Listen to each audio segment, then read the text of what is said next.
The program that you're about to hear contains material that may be offensive to some listeners. Also, it shouldn't be taken too seriously. Listener discretion is advised.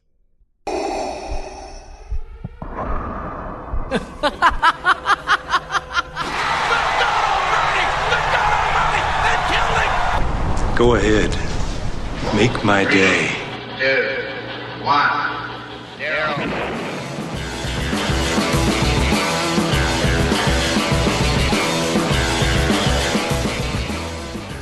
Hello and welcome to Right and Writer, the official podcast of the Washington Free Beacon. I'm your host, Eliana Johnson, the editor-in-chief of the Washington Free Beacon, and you can follow me on Twitter at Eliana Y. Johnson. The Free Beacon podcast is available on iTunes, Google Play, and Stitcher. Please subscribe, tell your friends, and leave a review.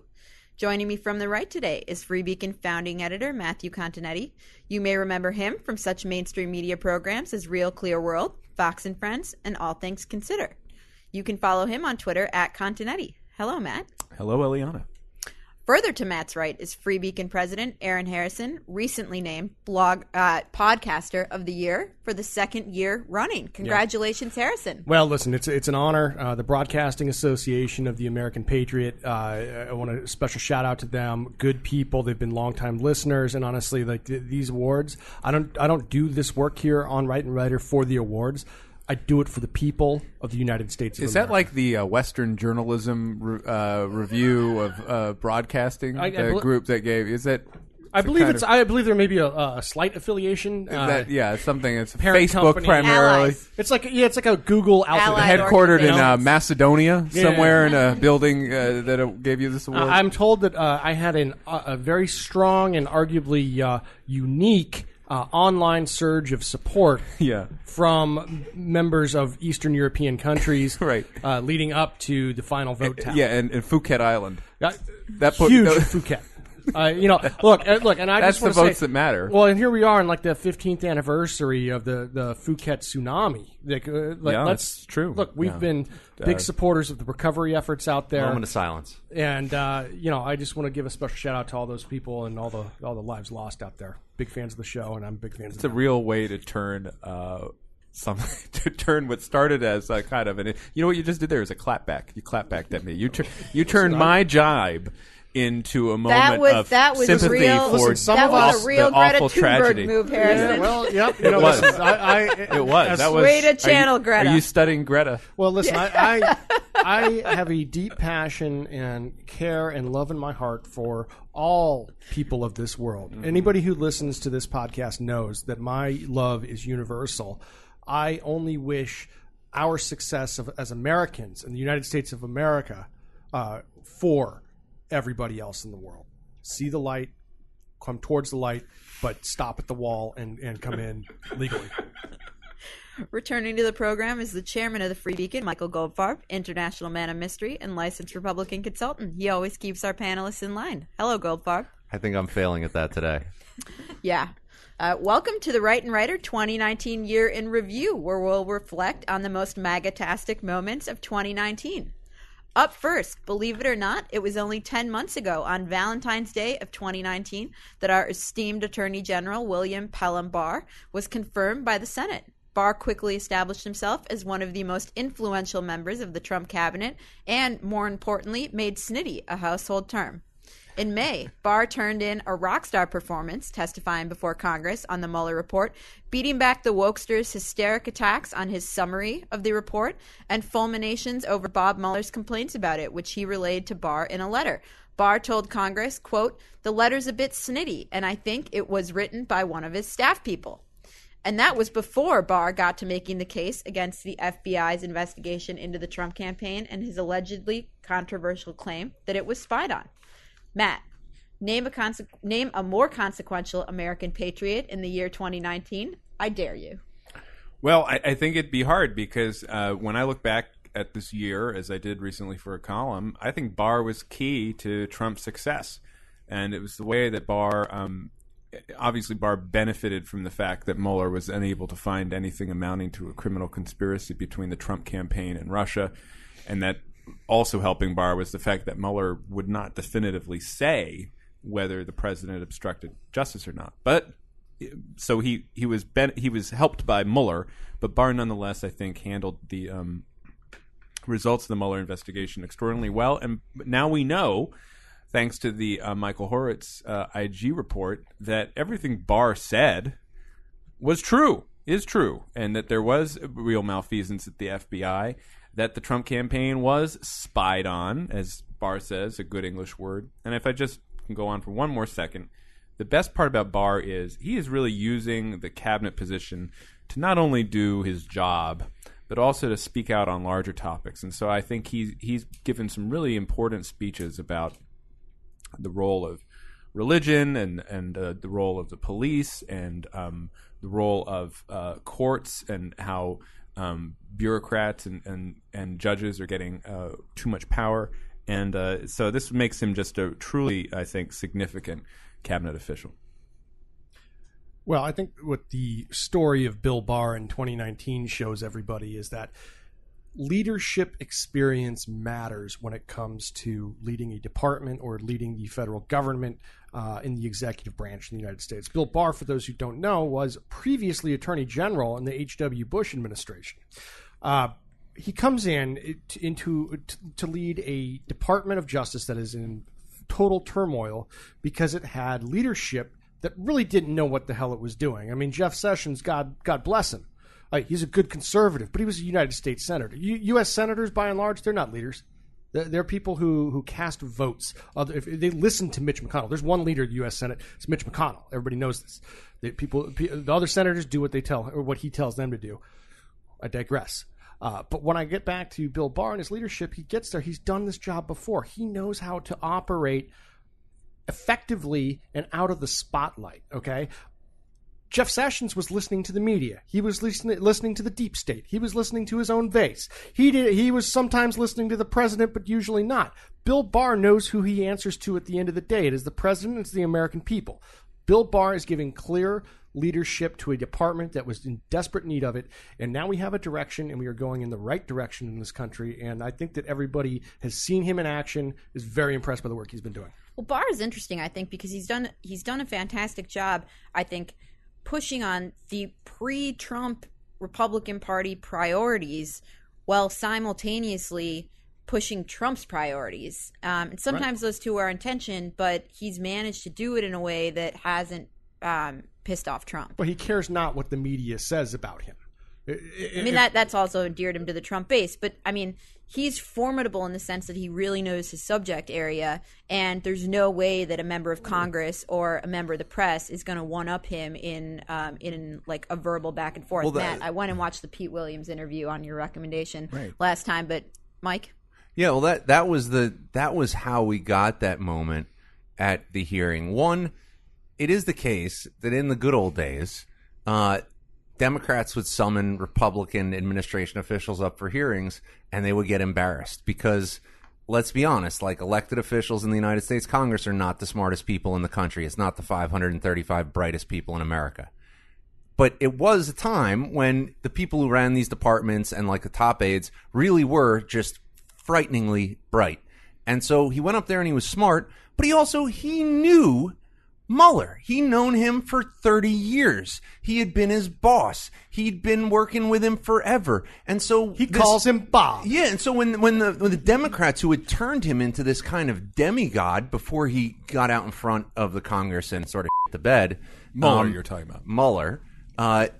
Then Barr comes up there and he's like, yeah, I think it was a little snitty because like Bob could have just picked up the fucking phone like a man and like called me if he had a problem. And if you look at what Andrew Weissman does on MSNBC, it's clear. Yeah, he was the one that wrote the letter, and he's the one that wrote the report, and he was the one that was pushing Mueller the whole time to say that Trump obstructed justice, and Mueller basically ended up just kind of hiding under this OLC opinion, which didn't prevent either Archibald Cox or Ken Starr for saying he did. That's at the end of the day, it's because Mueller didn't think that Trump obstructed justice. Weissman to Barr is like an ankle biter. Right. It's like a little kid. He can't pick up the phone and call Bill Barr. He can't write the letter. So it just sort of, that depth of experience that Aaron's talking about, it gave him this unique position to be like, what are you people talking about? You don't know anything.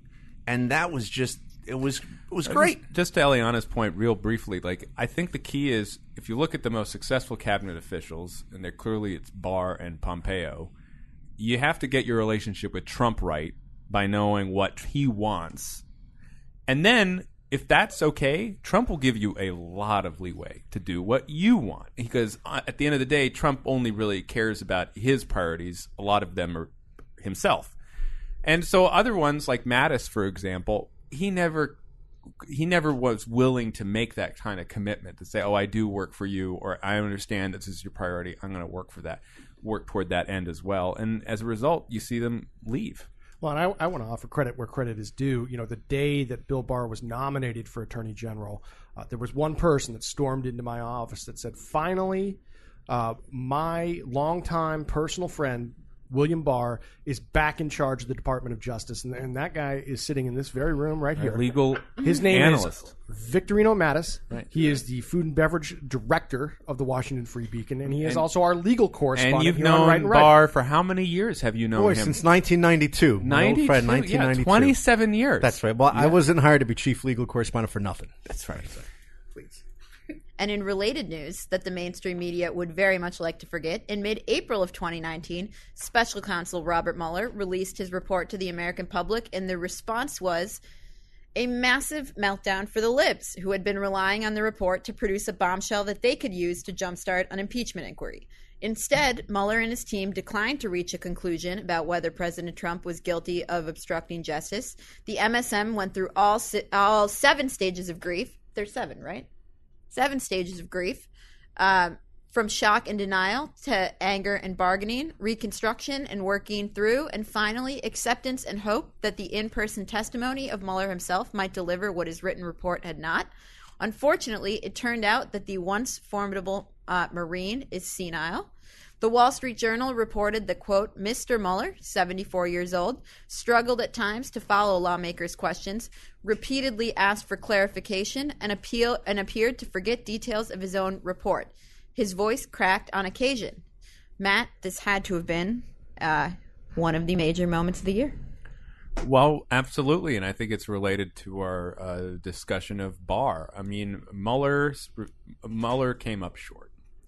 And even the wishy-washy way he tried to construct the report with the 10 instances of arguable obstruction wasn't enough, because I think America was looking to him to say, I found that the president either broke the law or obeyed the law. And it ended up him saying, well, I couldn't find enough to say that he broke the law, but...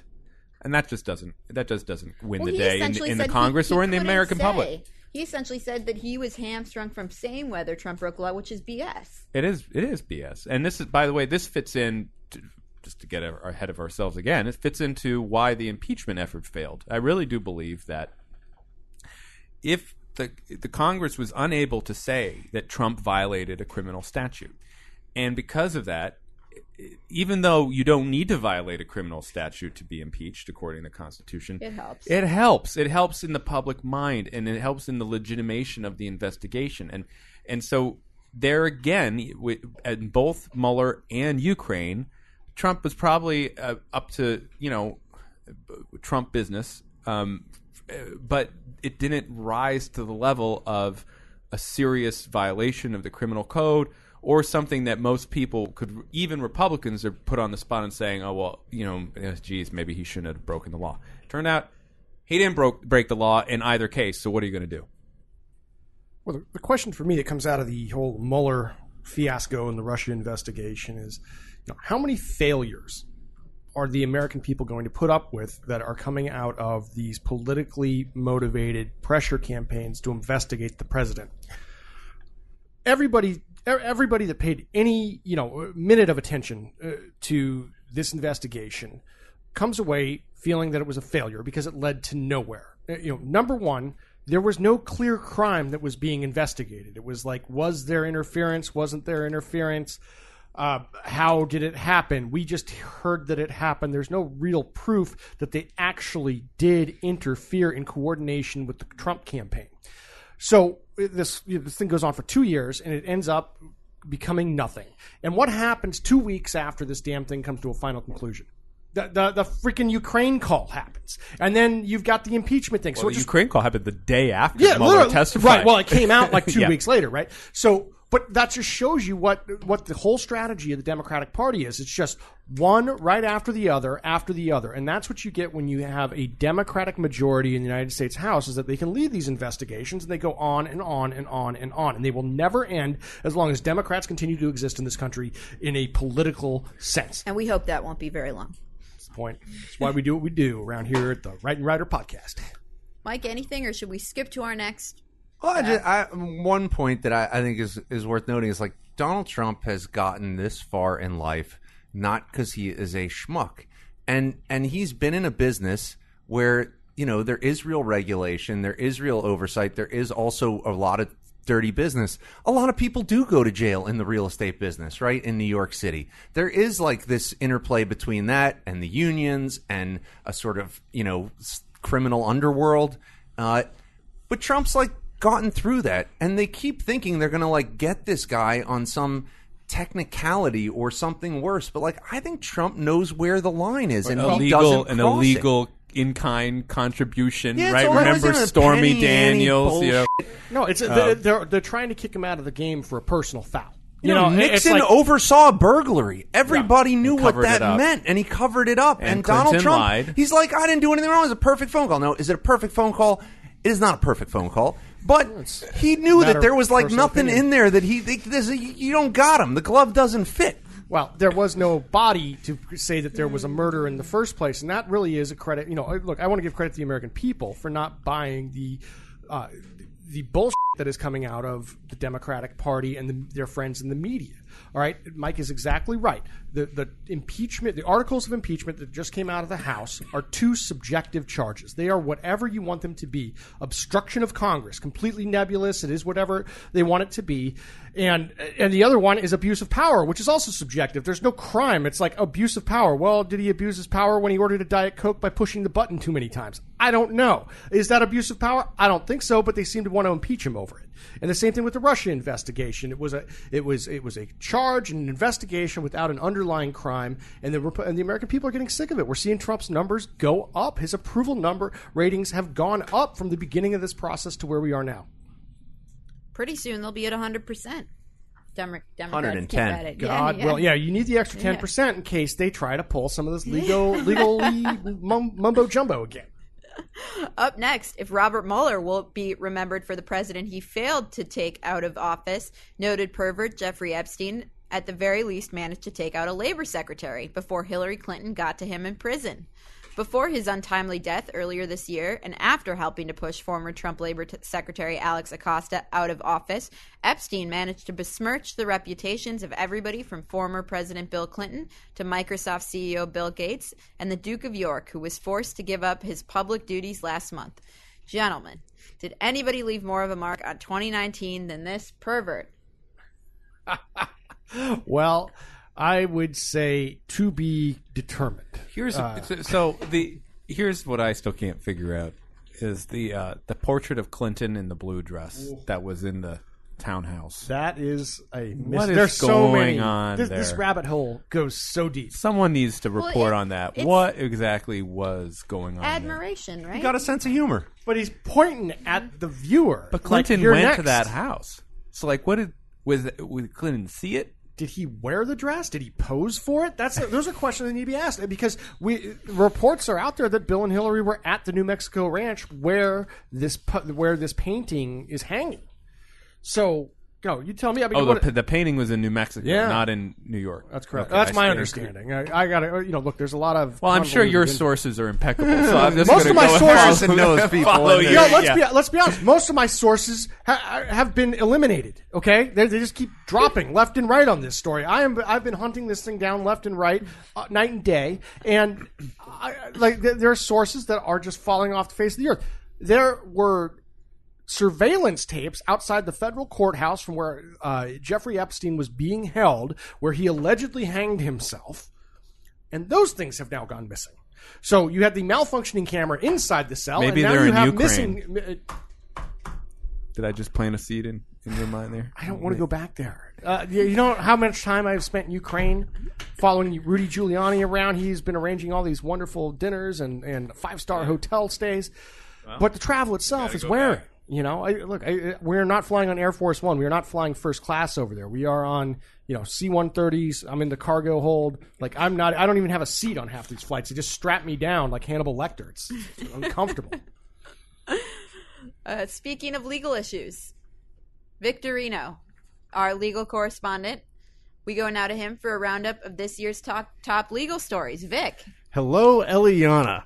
There was a lot of legal news I reported on this year, and although some of the stories were barely legal, in February, Bob Kraft, the 78-year-old owner of the New England Patriots, was charged with 2 counts of soliciting prostitution following a sting operation at the Orchids of Asia Day Spa in Jupiter, Florida. In Kraft's defense, he went there because the massage therapists were able to straighten him out. Now, supposedly, he's caught on camera paying for services, and there's no question these massage therapists were making money hand over fist. Kraft's lawyers have so far been successful in preventing the use of those tapes as evidence, but prosecutors maintain they followed proper legal procedure and they're currently appealing it, as per my legal advice. Kraft pled not guilty.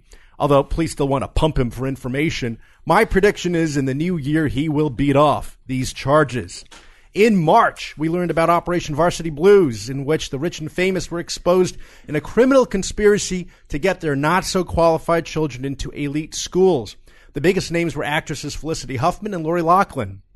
Huffman pled guilty to honest services fraud involving cheating on her daughter's SAT, and she spent a whopping 14 days in jail, plus 250 hours at the Teen Project in L.A., a center for at-risk youth.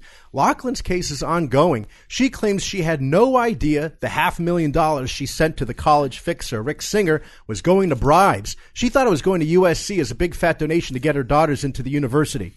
Apparently, that's not a bribe.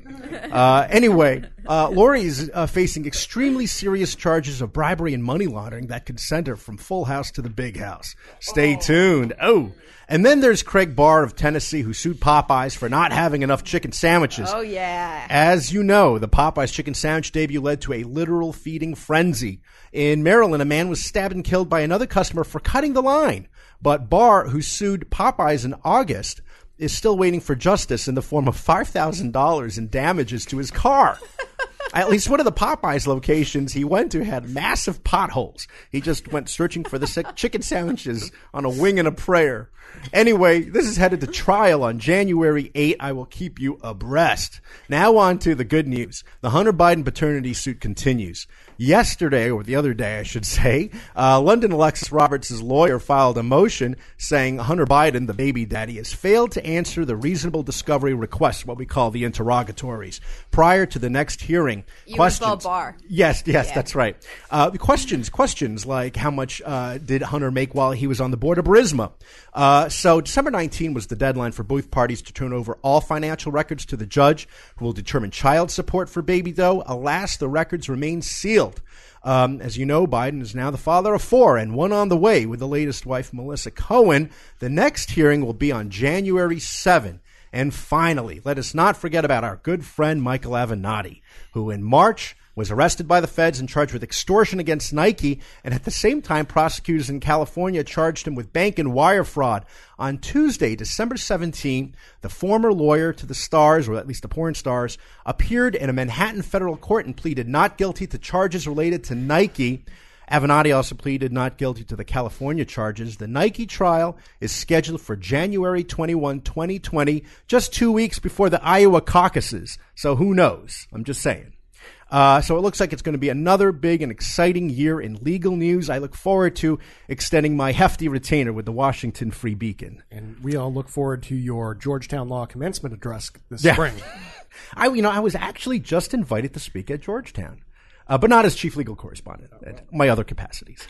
Okay, that is a good time to break into a message from our newest sponsor, swagright.com. If you go there now, you can sign up for a $25 a month subscription that will get you a SwagRight item This is a piece of political paraphernalia, political merchandise that'll show up in your mailbox once a month for the rest of the year, $25 a month. These are cool items, folks. Like you could get a T-shirt one month, you get a hat the next month, you get a whoopee cushion the next month, you get another pen, coaster. Maybe you can get like a chia pet or something. I don't know. We'll do something radical and fun. But we've been working with these folks for a couple of months. They host our store. They host a couple of other political websites, merchandise as well. If you go to swagright.com and then you'll see a little drop-down menu for stores. You'll find the free Washington Free Beacon store there. Check it out, swagright.com. Now over to our pop culture expert, Kitty Dupree, who's standing by, ready to count down the year's top celebrity dramas. Kitty. Hello, everyone. There was one man who got slighted this year and needs recognition. Alex Rodriguez has had quite the 2019. He is now engaged to Jennifer Lopez, but that's not his greatest accomplishment this year. His number one comes while taking a number two. Whoa! A-Rod was immortalized while sitting on the porcelain throne in his $17 million NYC apartment. He wasn't enjoying the scenic view while letting it all go. He was taking care of his business on his phone while taking care of business, like a carefree peasant who spent all of his money on J-Lo's engagement ring and couldn't afford blinds. The former MLB star has appeared on Shark Tank, but it seems he doesn't own a squatty potty. And here's the photo that was taken from a hedge fund person across the street. He's just sitting on there, but I love the It's not so bad. Yeah, no, there's nothing bad about it. It's just him in a button-up. I like the towel toilet. with the monogram thing. That is my favorite that's nice. part. You can find that behind the paywall on freebeacon.com. But I thought I would take some highlights of the celebrity gossip year and turn them into life lessons we can all learn from going into 2020. So branch out and try something new. If Jennifer Aniston can join Instagram and Miley can dip in the lady pond, you can do whatever your goals are too. There can be too many cooks in the kitchen. Demi Moore reminded everyone she was once relevant in her new book claiming a threesome ruined her marriage to Ashton Kutcher. And some things are better left unsaid. Rapper Tekashi 6ix9ine was sentenced yesterday to 2 years in prison despite singing like a canary to the authorities on his former gang, Nine Trey Bloods. And sometimes you have to put your derriere on the line to get answers.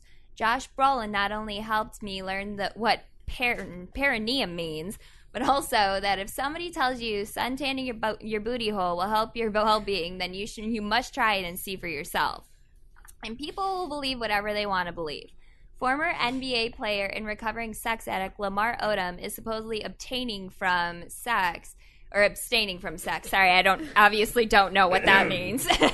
Well, he's been trying to obtain sex. I think that For was a why. very long time. Wasn't he what the got him one in married trouble. to Chloe? He was, and he's actually re-engaged. And this lady is believing him that they're not doing it, even though we really know he's at a bunny ranch somewhere in the desert popping horny goat weed and sniffing burger sugar with Hunter Biden. I didn't know that they had a relationship. I bet they're really good friends. They're seeking the same stuff. They do hang out in similar places. Yeah, like-minded people hang out together. He was the guy who OD'd and Oh, Chloe yeah, had in the- Perot. Yeah, that was a big one.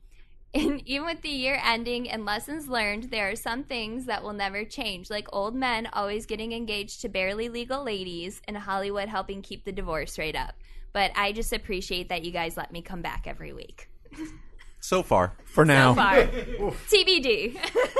Thank you, Kitty. And now, in the Beacon's Culture Round, the cultural issues that rocked our world this year. Up first, over the past year, this podcast has chronicled the Golden State's on-again, off-again struggle against public defecation. In August, the Wall Street Journal reported, quote, California's biggest cities confront a defecation crisis. They say there's a smartphone app for everything, and doubters should know there are at least two dealing with excrement on the sidewalks of San Francisco. The city has its official SF311 app, part of its San Francisco at Your Service program. And last year, a private developer introduced Snapcrap, which allows which allows residents to upload a photo of an offending specimen directly to the SF311 website. This alerts the city's new 5-person poop patrol, which will follow up presumably with a smile. The following month, the Sacramento Bee reported that human feces were the source of pollution in Sacramento's American River. And the nation's most liberal state took another stride forward in November when the city of San Francisco elected former Hugo Chavez advisor Chesa Boudin to be district attorney. An Eliana Johnson classmate?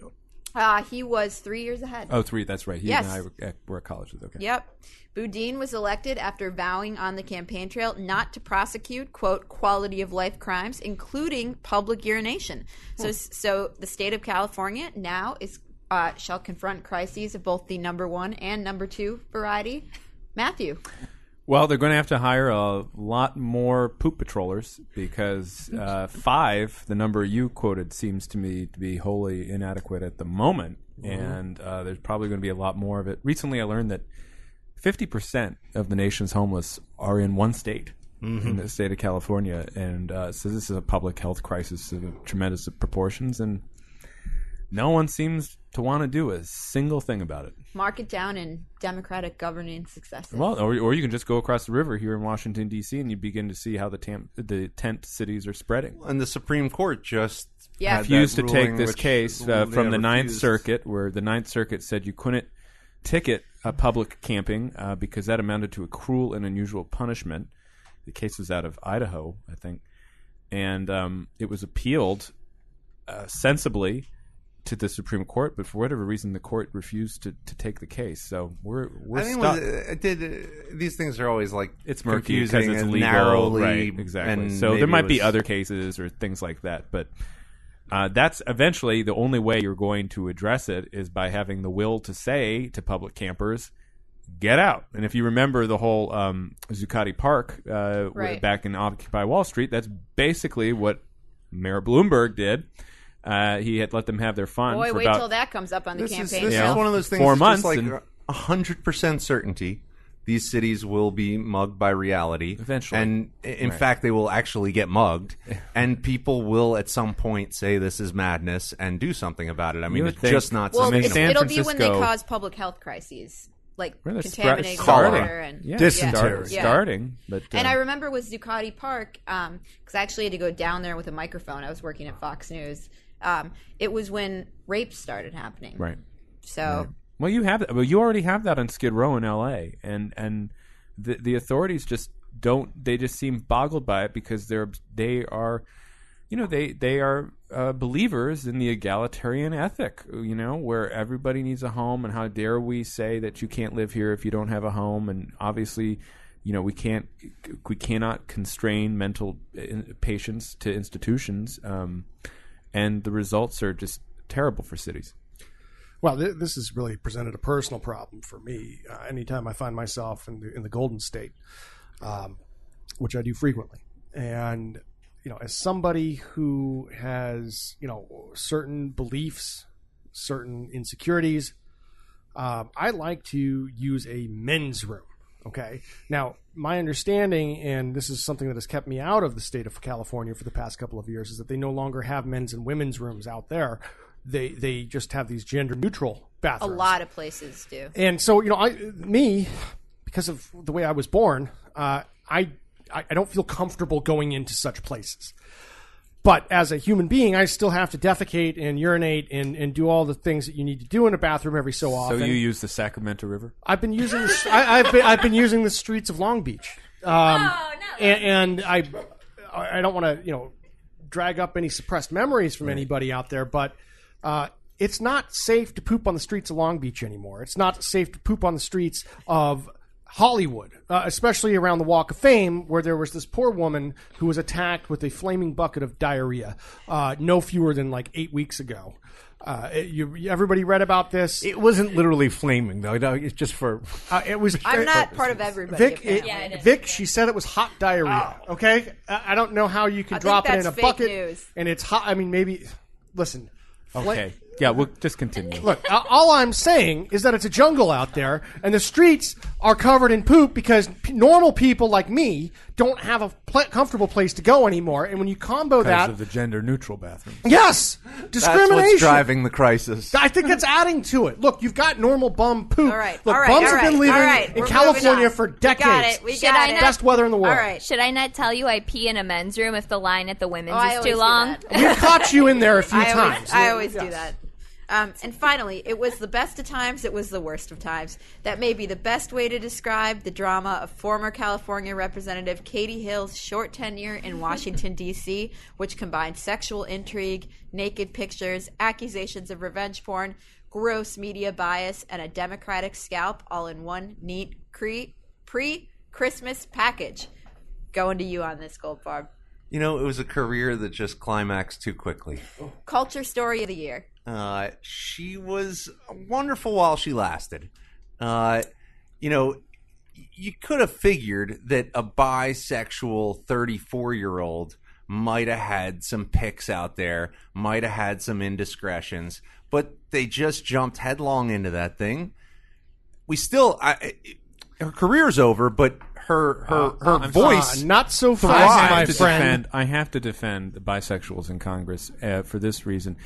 Kirsten Number Sinema. one, we enjoy their pictures. Kirsten Sinema has emerged as one of the most successful freshman senators, and She's she a also. grown-ass bisexual. But- She's a grown woman. Or you're saying she's older, so it's a generational thing that the 34-year-old She's not Katie that much Hill, There's older. presumably some Polaroids out there that are incriminating.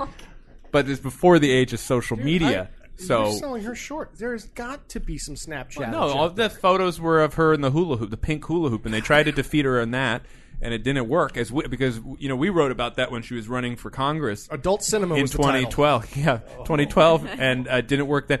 She, I know this is supposed to be about Katie Hill, but I have to say, for politics watchers, cinema is emerging as like a bellwether. It's the funniest thing. She's bringing back She's the like Blue the Dogs. new. She's the new Joe Manchin. She's the new conservative You Democrat. know. Anyway, so one failed, but the other is a big success. Yeah, maybe the buys should have like a cooling off period there. Like from 35 to 45. Just bring it back a little bit, throttle it back, and then you jump into the congressional thing. I have never counted out the ability of a bisexual to adapt to changing circumstances. And you're counting her out. You said her career is over. I'm going to make this prediction right now. Dianne Feinstein, the senior senator from California, is 86 years old. That is as old as Ruth Bader Ginsburg. Both of them are on death's door. Still going strong. And we know for a fact that Dianne Feinstein is not running for re-election, allegedly, because let's just face it, she probably won't be able to. And She might be looking up at us. I want Katie Hill. Katie Hill. As I said, look, folks, for those listening at home, They'll get the reference. well, no, I Katie Hill. got to clue them in as to why we keep going off the rails here. Like, look, this is what we deem as the super show of the year. We tape 3 Right and Writer episodes back to back to back as part of a trilogy, and we are in the middle of the trilogy. This is episode 2, if you will, and we are getting a little loopy. Things are getting crazy. I encourage you all to tune in next week to the Man of the Year episode. But I do predict that Katie Hill, who came from a moderate district in Southern California, will ascend to the throne of liberal supremacy in California with, as you said, all of her left-wing bona fides leading her to the top of the California power chain as the next senator from California. You said governor before. Gavin Newsom, watch out. Listen, if Gavin doesn't run again, it's all hers. She is not dead. She is not over. She is the future of the state. Unfortunately, that's all the time we have left for this year-end edition of Right and Writer. I'd like to give a special thanks to our producers, Paul Crookston and Graham Pirro, and of course our Free Beacon guests, Matthew Continetti, Aaron Harrison, Michael Goldfarb, Victorino Matus, and Kitty Dupree. And I'd like to wish a Merry Christmas to all of our listeners, because we can say that again now, as well Finally. as a Happy New Year. We will see you in 2020. Until next time.